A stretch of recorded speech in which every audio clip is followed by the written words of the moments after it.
നമസ്കാരം. നിളയോര വിശേഷങ്ങളിലേക്ക് സ്വാഗതം. ദേശമംഗലം വറവട്ടൂരിൽ ഭാരതപ്പുഴയിൽ 2 കുട്ടികൾ മുങ്ങി മരിച്ചു. നേപ്പാൾ സ്വദേശിയായ യശോദയുടെ മക്കളായ 17 വയസ്സുള്ള വിക്രം, 15 വയസ്സുകാരി ശിശിര എന്നിവരാണ് മരിച്ചത്. കഴിഞ്ഞ ദിവസം വൈകുന്നേരമാണ് പട്ടാമ്പിയിലും ദേശമംഗലം വറവട്ടൂരിലും വിദ്യാർത്ഥികളുടെ മുങ്ങിമരണമുണ്ടായത്. പട്ടാമ്പി ചെങ്ങനാകുന്ന് തടയണയ്ക്ക് 1 കിലോമീറ്റർ അകലെ ഭാരതപ്പുഴയിലെ വറവട്ടൂർ കടവിനോട് ചേർന്നാണ് ഇതര സംസ്ഥാന തൊഴിലാളിയുടെ മക്കളായ 2 കുട്ടികൾ മുങ്ങി മരിച്ചത്. 3 കുട്ടികളാണ് പുഴയിൽ കുളിക്കാൻ പോയിരുന്നത്. ഇതിൽ 2 പേർ ഒഴുക്കിൽപ്പെടുകയായിരുന്നു. നേപ്പാൾ സ്വദേശികളായ 16 വയസ്സുകാരൻ വിക്രം, സഹോദരി 14 വയസ്സുള്ള ശിശിര എന്നിവരാണ് മുങ്ങി മരിച്ചത്. കൂടെ ഉണ്ടായിരുന്ന കുട്ടിയെ നാട്ടുകാർ രക്ഷപ്പെടുത്തി. നാട്ടുകാരും പോലീസും ഫയർഫോഴ്സും നടത്തിയ തിരച്ചിലാണ് കുട്ടികളെ കണ്ടെത്തിയത്. തുടർന്ന് പട്ടാമ്പിയിലെ ആശുപത്രിയിൽ എത്തിച്ചെങ്കിലും മരണം സംഭവിച്ചിരുന്നു. ഇന്ത്യ നേപ്പാൾ ബോർഡിൽ നിന്നും വന്ന അതിഥി തൊഴിലാളികളുടെ മക്കളാണ് മരിച്ച ഇരുവരും. അമ്മ യശോദ വറവട്ടൂരിലെ കന്നുകാലി ഫാമിൽ ജോലി ചെയ്യുകയാണ്. 2 വർഷം മുമ്പാണ് ഇവർ ഇവിടേക്ക് എത്തിയത്. പട്ടാമ്പി കൊടലൂരിൽ പെരിക്കാട്ടുകുളത്തിലും വിദ്യാർത്ഥി മുങ്ങി മരിച്ചു. പട്ടാമ്പി കോളേജ് സ്ട്രീറ്റിൽ താമസിക്കുന്ന കൂരിയാട്ടുതൊടി റസാഖ് നജ്മ ദമ്പതികളുടെ മകൻ ഫർഹാനാണ് മരിച്ചത്. 13 വയസ്സാണ്. കൊണ്ടൂർക്കര അൽഹിദായ സ്കൂളിലെ 8ാം ക്ലാസ് വിദ്യാർത്ഥിയായിരുന്നു. കുളത്തിലേക്ക് കുളിക്കാൻ പോയപ്പോഴായിരുന്നു അപകടം. വിദ്യാർത്ഥികളുടെ മുങ്ങിമരണം നാടിനെ ദുഃഖത്തിലാഴ്ത്തി. പട്ടാമ്പിയിലും ദേശമംഗലം വറവട്ടൂരിലുമാണ് വിദ്യാർത്ഥികൾ മുങ്ങി മരിച്ചത്. 2 പേർ ഭാരതപ്പുഴയിലും ഒരാൾ കുളത്തിലുമായിരുന്നു മുങ്ങി മരിച്ചത്. വെള്ളിയാഴ്ച വൈകിട്ടോടെയാണ് സഹോദരങ്ങളായ 3 പേർ ചേർന്ന പുഴയിലേക്ക് കുളിക്കാനായി ഇറങ്ങിയത്. പുഴയിലിറങ്ങിയ കുട്ടികൾ ഒഴുക്കിൽപ്പെടുകയായിരുന്നു. ഇളയ കുട്ടി ബിബോസ് രക്ഷപ്പെട്ടു.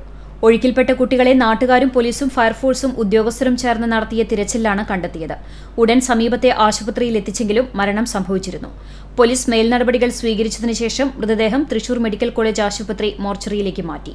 ഭാരതപ്പുഴയിൽ നിരന്തരം അപകടങ്ങൾ നടക്കുകയും കുട്ടികളടക്കം നിരവധി മരണങ്ങൾ സംഭവിക്കുന്നതിന്റെയും പശ്ചാത്തലത്തിൽ അപകട മുന്നറിയിപ്പ് ബോർഡുകളും ബോധവൽക്കരണം വേണമെന്നാണ് നാട്ടുകാരുടെ ആവശ്യം. വ്യാഴാഴ്ചയും 15 വയസ്സുകാരൻ പുഴയിൽ മുങ്ങി മരിച്ചിരുന്നു. CCTV ന്യൂസ്, തളി. ഭാരതപ്പുഴയിൽ അപകട മരണങ്ങൾ വർദ്ധിക്കുന്നു. 2 ദിവസത്തിനുള്ളിൽ പൊലിഞ്ഞത് 3 ജീവനുകൾ. പുഴയിൽ രൂപപ്പെട്ട ചുഴിയിൽപ്പെട്ടാണ് കുളിക്കാനിറങ്ങിയ വിദ്യാർത്ഥികൾ മുങ്ങി മരിച്ചത്. മലമ്പുഴ ഡാം തുറന്ന് വെള്ളമെത്തിയതറിയാതെ പുഴയിലിറങ്ങിയതും പുഴയുടെ കയങ്ങൾ അറിയാത്തതുമാണ് അപകടത്തിൽപ്പെടാനുള്ള കാരണം. ദിവസങ്ങൾക്ക് മുമ്പ് വറ്റിവരണ്ട് കിടന്നിരുന്ന പുഴയിൽ പലയിടത്തായി കുഴികൾ കണ്ടിരുന്നെങ്കിലും വെള്ളം എത്തിയതോടുകൂടി ശ്രദ്ധയിൽപ്പെടാതിരിക്കുന്നതാണ് അപകടത്തിനുള്ള പ്രധാന കാരണം. 10 അടിയിലേറെ ആഴമുള്ള കുഴികൾ പലയിടത്തുമുണ്ട്. പുഴയിൽ പല ഭാഗത്തും പുൽത്തകിടുകളും ഉള്ളതിനാൽ വെള്ളത്തിന്റെ അടിത്തട്ടിൽ ചുഴികളും മറ്റും രൂപപ്പെടുന്നതും പുഴയിൽ ഇറങ്ങുന്നതിന് ഭീഷണിയാണ്. പുറമെ വളരെ ശാന്തമായാണ് പുഴ ഒഴുകുന്നതെങ്കിലും ഇത്തരം അപകടങ്ങൾ പതിയിരിക്കുന്നത് അറിയാത്തവരാണ് കൂടുതലും. നീന്തൽ അറിയുന്നവർക്ക് പോലും രക്ഷപ്പെടാൻ സാധിക്കാത്ത തരത്തിലുള്ള ചുഴികളാണ് പുഴയിലുള്ളത്. അവധിക്കാലമായതിനാൽ വിദ്യാർത്ഥികൾ കൂട്ടമായി പുഴയിലെത്തി കുളിക്കാൻ ഇറങ്ങാറുണ്ട്. പലരും നീന്തൽ അറിയാത്തവരാകുന്നതും അപകടങ്ങൾ വർദ്ധിക്കാനുള്ള കാരണമാകുന്നുണ്ട്. നിലവിലെ സാങ്കേതിക വിദ്യകൾ ഉപയോഗിച്ച് നവമാധ്യമങ്ങളിലൂടെ ബോധവൽക്കരണം സംഘടിപ്പിക്കാനും അപകട നിർദ്ദേശ ബോർഡുകൾ സ്ഥാപിക്കാനും ബന്ധപ്പെട്ടവർ മുൻകൈയെടുക്കണം എന്നാണ് നാട്ടുകാരുടെ ആവശ്യം. കേരളത്തിനെ സംരക്ഷിക്കുന്ന, നമുക്ക് ജലം തരുന്ന, അന്നം തരുന്ന പോലെ തന്നെ ജലം തരുന്ന ഒരു വലിയ നദിയെ സംരക്ഷിക്കുന്ന ചുമതല നമുക്ക് ഏറ്റെടുക്കാൻ കഴിയും. അത് കേരള സർക്കാർ ഉടനടി കേന്ദ്ര സർക്കാരിനോട് ആവശ്യപ്പെടേണ്ട പ്രധാനപ്പെട്ട വിഷയമാണ്. അപ്പോൾ അതുപോലെ തന്നെ ആ തൊഴിലുറപ്പ് പദ്ധതി പ്രകാരം അത് അവിടെ കൃത്യമായിട്ട് അത് രൂപപ്പെട്ട് കഴിഞ്ഞാൽ നമുക്ക് ഇത്തരം അപകടങ്ങൾ, അതുപോലെ തന്നെ ഈ പുഴയുടെ സ്വാഭാവിക ഒഴുക്കിനെ നമുക്ക് സംരക്ഷിക്കാൻ കഴിയും. സ്വാഭാവിക ഒഴുക്ക് നഷ്ടപ്പെടുമ്പോഴാണ് ഇത്തരത്തിലുള്ള പ്രശ്നങ്ങൾ ഉണ്ടാകുന്നത്. അടിയന്തരമായിട്ട് സുരക്ഷാ ബോർഡുകൾ സ്ഥാപിക്കുക എന്നുള്ള നിലപാടിലേക്ക് കടക്കണം. CCTV ന്യൂസ്, തളി. ജനങ്ങൾ അണിനിരക്കുമ്പോൾ മാത്രമേ ഏത് വികസനവും വൻ വിജയമാകൂ എന്ന് തദ്ദേശ സ്വയംഭരണ എക്സൈസ് മന്ത്രി MP രാജേഷ് ചാലിശ്ശേരിയിൽ ക്ഷീരകർഷക കുടുംബ സംഗമവും യാത്രയപ്പ് സമ്മേളനവും ഉദ്ഘാടനം ചെയ്ത് സംസാരിക്കുകയായിരുന്നു മന്ത്രി. കാർഷിക വിപണന മേള സംഘടിപ്പിക്കണം എന്ന് ഉദ്ദേശിക്കുന്നുണ്ട്. അതായത് ഇവിടെ ഉണ്ടാക്കുന്ന കാർഷികോൽപ്പന്നങ്ങളുടെ വിപണന മേള, അതിൽ പച്ചക്കറി ഉണ്ടാവും, വാഴ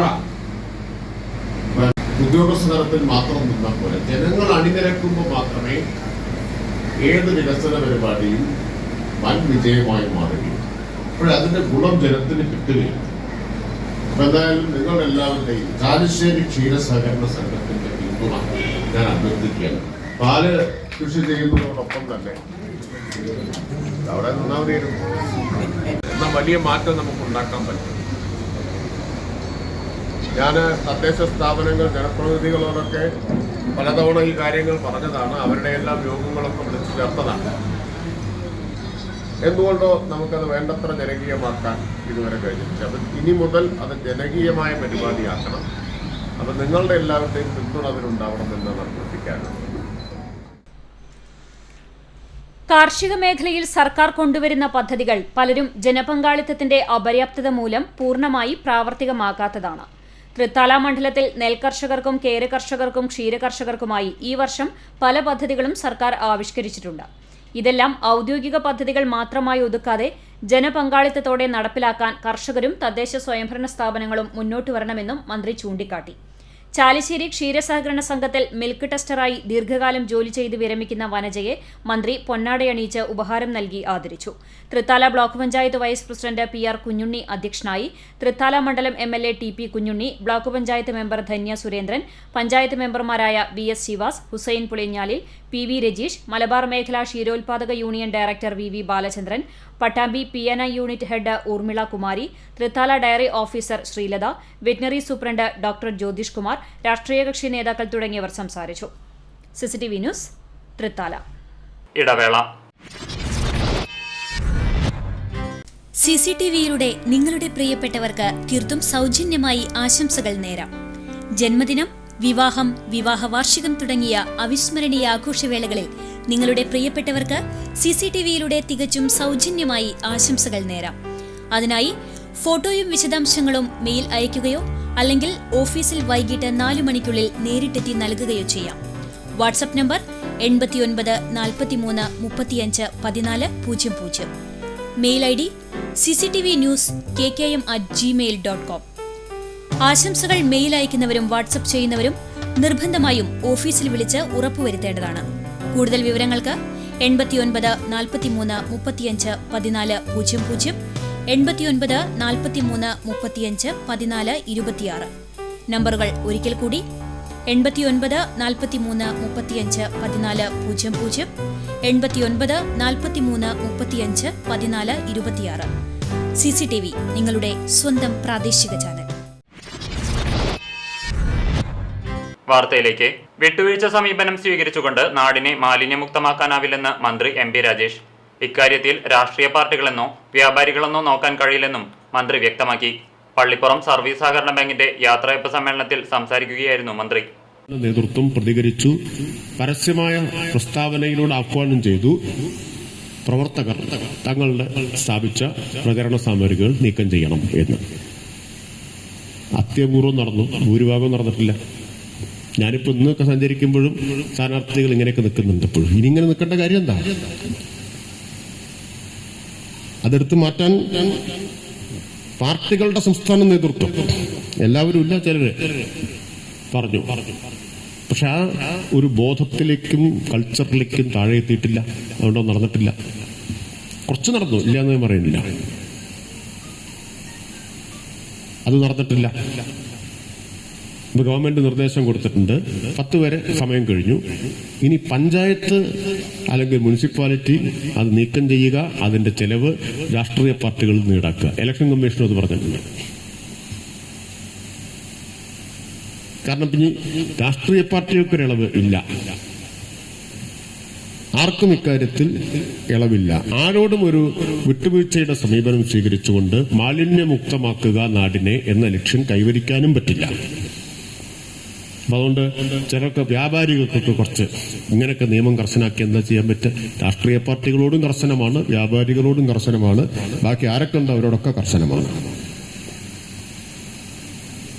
അപ്പൊ അത് ഈ കാര്യം ഇത്രയും ആള് കൂടുന്ന ഒരു വേദിയിൽ പറയാതെ പോയാൽ അതൊരു നഷ്ടമായിരിക്കും എന്നുകൊണ്ട് ഇനി എല്ലാവരും ഒന്ന് ഈ സ്ഥാന മത്സരയിലുണ്ടല്ലോ ചെയ്യുമ്പോൾ ഒരു മനസാക്ഷി കുത്തുണ്ടാവണം, അല്പം നാണം ഉണ്ടാവണം. അന്ന് ഇങ്ങനെയൊക്കെ പറഞ്ഞു ചെയ്തല്ലോ എന്നൊരു തോന്നൽ അല്പം ഉണ്ടാവണം. സംസ്കാര ശൂന്യരാണ് ആവരുത് എന്ന് നമ്മൾ തീരുമാനിക്കണം. കുട്ടികളെ ഇനി പ്രതീക്ഷ അർപ്പിക്കാനുള്ളൂ. കുട്ടികളിൽ നല്ല മാറ്റാണ്.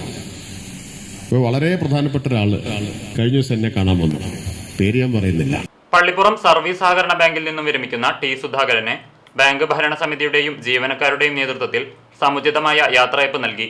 മന്ത്രി MP രാജേഷ് യാത്രയയപ്പ് സമ്മേളനം ഉദ്ഘാടനം ചെയ്തു. 30 വർഷത്തെ സേവനത്തിനു ശേഷം പള്ളിപ്പുറം സർവീസ് സഹകരണ ബാങ്കിൽ നിന്നും വിരമിക്കുന്ന ടി സുധാകരനാണ് യാത്രയയപ്പ് നൽകിയത്. കൊടിക്കുന്ന് റെഡ് സ്റ്റാർ ഓട്ടോത്തിൽ വെച്ചായിരുന്നു യാത്രയയപ്പ് സമ്മേളനം സംഘടിപ്പിച്ചത്. ബാങ്ക് ഭരണസമിതിയുടെയും ജീവനക്കാരുടെയും മറ്റും നേതൃത്വത്തിലായിരുന്നു യാത്രയയപ്പ് സമ്മേളനം. മന്ത്രി MP രാജേഷ് സമ്മേളനം ഉദ്ഘാടനം ചെയ്തു. 30 കൊല്ലം ചെറിയ കാലയളവല്ല. ആ 30 കൊല്ലം ആർജിച്ചിട്ടുള്ള വിപുലമായ ബന്ധങ്ങളുണ്ട്. 30 കൊല്ലത്തെ വലിയ അനുഭവങ്ങളുണ്ട്. അതെല്ലാം തുടർന്നും നാടിനും സമൂഹത്തിനും വേണ്ടി പ്രയോജനപ്പെടുത്താനാവും. 58 വയസ്സാണ് സഹകരണ മേഖലയിലെ റിട്ടയർമെന്റ് പ്രായം. 58 എന്നതൊരു പ്രായമേ അല്ല ഇന്ന്, എല്ലാവർക്കും അറിയാം. 58 വയസ്സും ചെറുപ്പമാണ്. കാരണം പഴയതുപോലെയല്ല, യുവത്വം എന്ന് പറഞ്ഞാൽ ഇന്ന് എക്സ്റ്റെൻഡ് ചെയ്യപ്പെട്ടിട്ടുണ്ട്. കാരണം ആയുർദൈർഘ്യം കൂടി. ആരെങ്കിലും ഇന്നത്തെ കാലത്ത് ഷഷ്ടിപൂർത്തി ആഘോഷിക്കുന്നത് നിങ്ങൾ കണ്ടിട്ടുണ്ടോ? ഉണ്ടോ? സപ്തതി ആഘോഷിക്കുന്നത് കണ്ടിട്ടുണ്ടോ? ശതാഭിഷേകം തന്നെ നിന്നു ആഘോഷം. ഇപ്പൊ നിർത്തി. നവതി മാത്രമാണ് ഇപ്പോൾ അല്ലെ ആഘോഷിക്കുന്നത്. കുറച്ചുകൂടി കഴിഞ്ഞാൽ സെഞ്ചുറി ആയിരിക്കും ആഘോഷിക്കുന്നുണ്ട്. ബാങ്ക് പ്രസിഡന്റ് N മോഹൻദാസ് ചടങ്ങിൽ അധ്യക്ഷനായിരുന്നു. ബാങ്ക് സെക്രട്ടറി VT ചന്ദ്രിക, മുൻ MLA VK Chandran, Pattambi service സഹകരണ ബാങ്ക് പ്രസിഡന്റ് NP വിനയകുമാർ, മുൻ ജില്ലാ bank director PN Mohanan, CPM Pattambi area secretary T Gopalakrishnan, Koppam service സഹകരണ bank vice president A Balakrishnan, bank sales officer CP Madhu, PK Chellukutty, KC Ali Iqbal, P Srinivasan, KP Anilkumar, P Mammu, CP Subramanian തുടങ്ങിയവരും പങ്കെടുത്ത് സംസാരിച്ചു. Bank ഭരണസമിതി, ജീവനക്കാർ, KCEU എന്നിവർക്ക് വേണ്ടിയുള്ള ഉപഹാരങ്ങളും ചടങ്ങിൽ സുധാകരന് കൈമാറി. യാത്രയപ്പിന് T സുധാകരൻ മറുപടി പ്രസംഗവും നടത്തി. മുള്ളൂർക്കര ഗ്രാമപഞ്ചായത്തിലെ +2 SSLC പരീക്ഷയിൽ ഉന്നത മാർക്ക് നേടിയ വിദ്യാർത്ഥികളെ മുള്ളൂർക്കര മണ്ഡലം കോൺഗ്രസ് കമ്മിറ്റിയുടെ നേതൃത്വത്തിൽ ആദരവ് 2024 എന്ന പേരിൽ അനുമോദിച്ചു. മുള്ളൂർക്കര വ്യാപാര ഭവനിൽ നടന്ന പരിപാടി DCC പ്രസിഡന്റ് ജോസ് വള്ളൂർ ഉദ്ഘാടനം ചെയ്തു. മണ്ഡലം പ്രസിഡന്റ് NS വർഗീസ് അധ്യക്ഷത വഹിച്ച ചടങ്ങിൽ കോൺഗ്രസ് നേതാക്കളായ K Narayanankutty, Muhiyuddin, Unnikrishnan, VK Mohanan, MM Naushad തുടങ്ങിയവർ സംസാരിച്ചു. ഇതോടെ നിളയോര വിശേഷങ്ങൾ സമാപിക്കുന്നു. നമസ്കാരം.